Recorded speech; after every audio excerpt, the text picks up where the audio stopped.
Mentari pagi yang menyinari pondok yang asli, ku bangun mempersiapkan diri dengan penuh percaya diri. Ku melangkah pergi menuju tempat ngaji. Aku mengaji bersama gaji, pondok dan mentari. Semua itu adalah merupakan alat-alat pembangunan yang berguna untuk membangun dan memperbaiki pondokku. Sekarang pondokku sedang dalam tahap pembangunan, maka dari itu dibutuhkanlah peralatan yang berupa gorengan yang baru diangkat. Awal-awalnya gorengan yang kubuat membuat semua orang tergiur dan ingin langsung membelinya. Dengan dikolaborasikan sambal dan bumbu-bumbu penyedap, gorenganku akan terasa menantang dan ekstrim. Menjadi pengurus bukanlah hal yang mudah. Semua perlu tekad dan keberanian yang besar. Menjadi pengurus adalah sebuah kehormatan bagiku. Tak peduli seberapa banyak rintangan, karena cobaan terbesar yang seorang pengurus adalah digoreng. Semua adonan yang telah kubuat langsung kumasukkan ke dalam kuali yang berisikan minyak panas. Kumasukkan gorenganku satu persatu. Setelah beberapa saat ku menunggu, gorenganku pun menjadi alim dan bisa membaca kitab. Sudah menjadi impian semua santri untuk bisa baca kitab. Setiap hari aku mengaji bersama kiai, menuntut ilmu dengan sepenuh hati. Tak pernah meninggalkan waktu mengaji. Mengaji bersama kiai sudah menjadi aktivitas bagi seorang tukang kayu. Lelah semua kayu ini, daripada hati membantu emas tak sadarkan diri. Namun semua itu aku tak peduli. Demi membangun asrama santri lelaki, aku rela dibotak. Santri yang maksudnya sudah bergejolak harus segera bertindak dengan cara dibotak dan dijikat. Semua ini dilakukan demi menjaga keamanan pondokku. Untuk menjaga keamanan aku harus mengaduk semen. Sebelum semen kugunakan, aku mengaduknya dengan menggunakan air. Kugerakkan seluruh tenagaku untuk mengaduknya.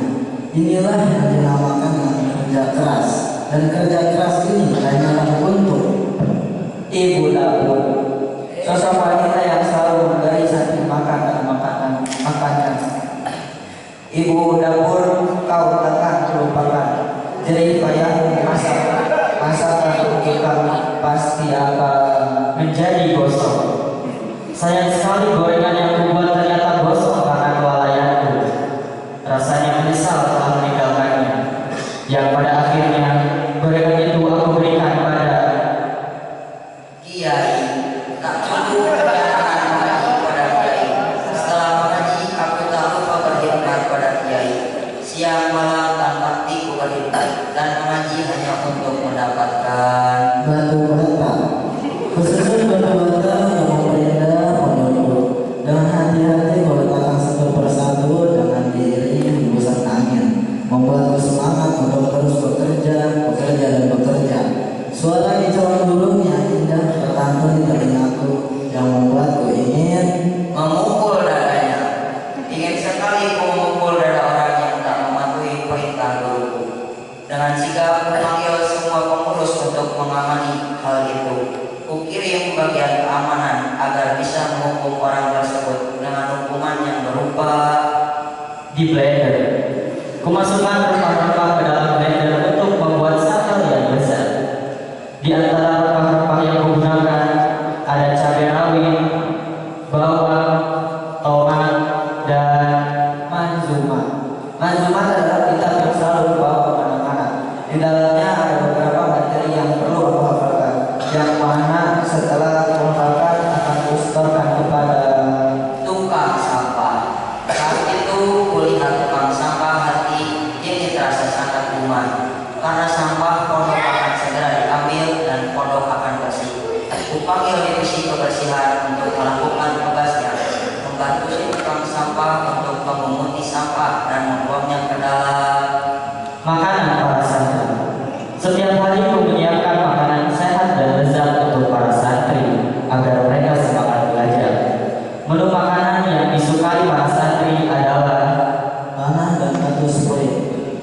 Keduanya merupakan bahan penting dalam sebuah pembangunan.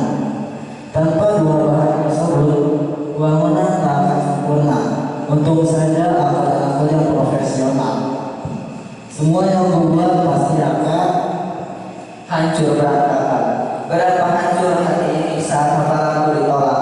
Rasanya seakan-akan badai melanda. Namun aku harus tegar dan kuat. Semua ini pasti demi kebaikanku juga. Dari guruku yang Bau kambing. Alangkah baunya daging kambing ini. Tapi aku harus mengolah daging ini supaya bisa dikonsumsi. Dengan keahlianku dalam memasak, akhirnya daging kambing ini pun menjadi tembok. Setelah bangunanku jadi dengan kokoh, ku lanjut menghiasnya dengan mengecat temboknya. Dan ku ambil kuasku untuk mulai mengecat bagian tembok bangunanku. Untuk menambah keindahan, aku pun menambahkan roiko dan penyedap rasa. Kutambahkan itu untuk memberi rasa pada daging kambingku. Aromanya yang sangat lezat pasti membuat siapapun yang akan merasakan. Wudhu sudah menjadi sifat alamiah santri mengalami penyakit kulit yang berupa wudhu. Biasanya wudhu melanda setelah makan. Uang bendahara. Belakangan ini bendahara sedang penuh dengan uang santri, yang mana uang ini nantinya akan diberikan inventaris pondok seperti peralatan kebersihan, sarana, dan Rokok. Aku memang santri biasa, tapi masalah rokok aku tidak tahu apa-apa. Bagiku merokok dipenuhi dengan hal negatif. Daripada merokok, lebih baik aku membeli Tahu bakso. Tahu bakso adalah menu favorit para santri di tokoku. Tekstur tahu bakso yang renyah di luar dan lembut di dalam membuat setiap orang yang memakannya pasti merasa terbebani. Banyak orang berkata bahwa menjadi kuli hanyalah sekadar mengangkat beban berat. Namun bagiku bukan hanya itu, tapi ada keberkahan yang luar biasa. Apalagi yang dibangun adalah pondok pesantren, sebuah tempat singgah tatkala lelah, tempat bercerita tatkala banyak masalah, dan sebuah tempat untuk membuat masalah. Janganlah kalian membuat masalah di pondok. Jangan biarkan otakmu jongkok. Aturan ada untuk dilaksanakan, bukan untuk dilanggar. Karena jika aturan dilanggar, itu akan membuatmu sangat bahagia. Alangkah bahagianya hati ini saat aku dapat membanggakan orang tua, sosok terpenting dalam kehidupan semua orang. Tanpa mereka, apalah daya diri ini hanya sebatas tukang sayur. Saat bahan dapurku habis, ku pergi menuju tukang sayur. Saat bahan sayur habis, ku pergi menujunya. Ku melangkah menuju tujuanku. Di pengunjung mata aku memandang. Ku panggil tukang sayur itu. woi, mau maling ku ya? Betapa terkejutnya diriku menemukan santri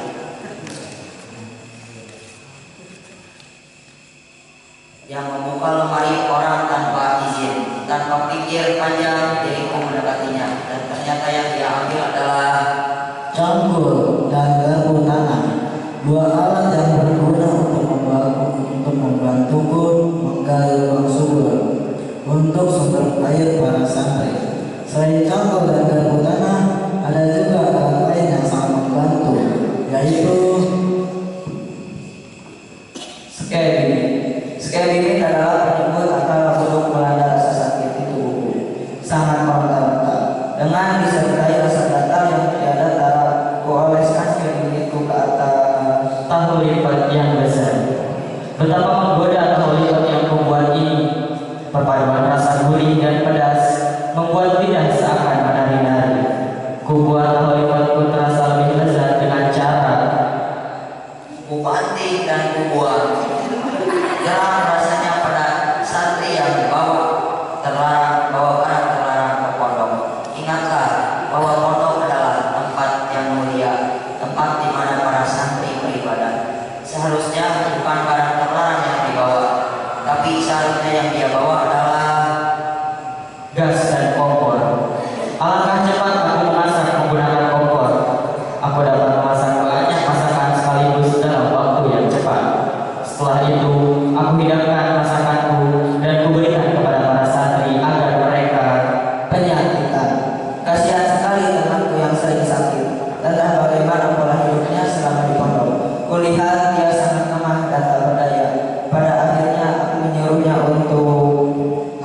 batu besar. Aku dan teman-temanku mengangkat batu besar bersama-sama dengan sekuat tenaga. Kami memindahkan batu itu ke Rumah Kiai. Aku menuju ke rumah Kiai untuk sowan karena aku akan pergi. Kurasa